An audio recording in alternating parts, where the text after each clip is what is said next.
welcome back with me, Miss Dayu. Hello everyone, today we have IPS subject. Nah, hari ini kita akan lanjut ke topik kita yaitu mengenai jenis-jenis usaha berdasarkan cara pengelolaannya. Nah, ini dia langkah-langkah tugas kita hari ini yaitu membaca buku halaman 88 sampai 90. Yaitu mengenai usaha perseorangan dan juga usaha kelompok. And then we are going to do the quiz. Nah, ini hari ini kita ada quiz from Google Form ya, seperti biasa. Jadi ketika anak-anak sudah selesai Zoom, langsung kerjakan quiznya.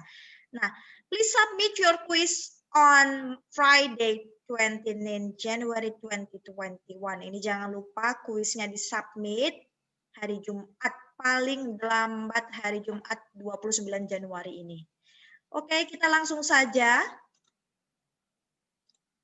masuk ke bagian topik kita hari ini, yaitu mengenai jenis-jenis usaha berdasarkan cara pengelolaannya. Nah, minggu lalu kan kita sudah membahas jenis-jenis usaha berdasarkan bidangnya, yaitu ada bidang perkebunan, perikanan, pertanian, jasa, dan masih banyak lagi. Nah, jadi hari ini kita akan membahas jenis-jenis usaha berdasarkan cara pengelolaannya. Nah, ini dibagi menjadi dua. Yang pertama adalah usaha perseorangan, yang kedua adalah usaha kelompok. Nah, kita langsung masuk ke bagian yang pertama yaitu usaha perseorangan. Nah, usaha perseorangan ini dimiliki oleh satu orang. Pemilik usaha juga merupakan pengelola usaha tersebut. Contohnya adalah seperti di gambar, tukang pangkas. Nah, tukang pangkas ini adalah pemilik usahanya dan juga dia merupakan orang yang memangkas langsung. Jadi dia pemilik usaha dan juga pengelolanya. Nah, untuk usaha perseorangan, di sini dapat kelebihan dan kekurangan.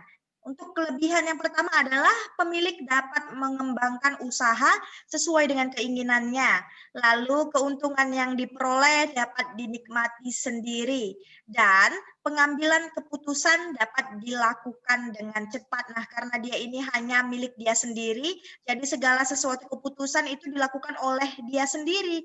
Makanya keputusan itu dapat diambil dengan cepat. Namun di balik kelebihan ini ada juga kekurangannya, yaitu modal dan kemampuan terbatas, lalu juga kreativitas usaha terbatas, dan risiko dan kerugian usaha ditanggung sendiri. Oke, next. Selain contohnya tadi adalah tukang pangkas, ada juga contohnya seperti tukang bakso ya, dia memiliki usahanya sendiri. Dia yang mempunyai modal untuk membuat usaha bakso dan dia juga yang menjual baksonya tersebut. Oke, sekarang kita masuk ke bagian yang kedua yaitu usaha kelompok.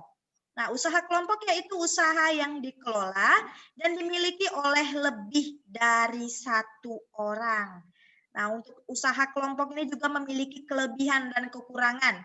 Kelebihannya yaitu modal lebih banyak karena berasal dari beberapa orang.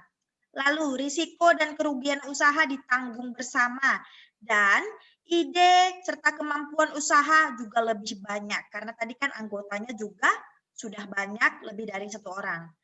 Namun di balik kelebihan usaha kelompok juga memiliki kekurangan yaitu pengambilan keputusan harus sesuai dengan kesepakatan bersama. Nah, karena ini usahanya dimiliki oleh lebih dari satu orang, jadi ketika ingin mengambil keputusan maka seharusnya mengadakan rapat atau mengadakan musyawarah dulu. Tidak bisa hanya satu orang saja yang menentukan sebuah keputusan.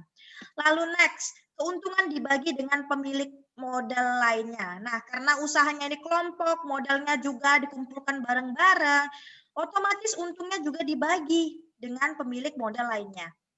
Dan yang terakhir, kelangsungan usaha tidak menentu karena rawan perbedaan pendapat antar pemilik modal. Nah, untuk usaha kelompok ini contoh-contohnya adalah yang pertama persekutuan komanditer atau CV. Nah, CV ini didirikan oleh beberapa orang. Anggota CV biasanya ada yang menjadi anggota aktif ataupun menjadi anggota pasif. Nah, apa itu anggota aktif?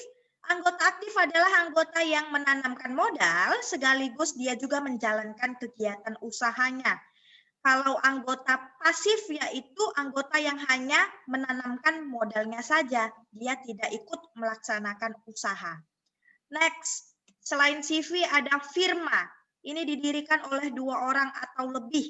Pada umumnya, para pendiri firma adalah orang-orang yang sudah mengenal dan saling percaya. Misalnya ini ada 2 orang sahabat, 2 orang teman, mereka ingin membuka firma. Nah, karena mereka sudah saling mengenal, sudah saling percaya, makanya mereka membentuk sebuah firma.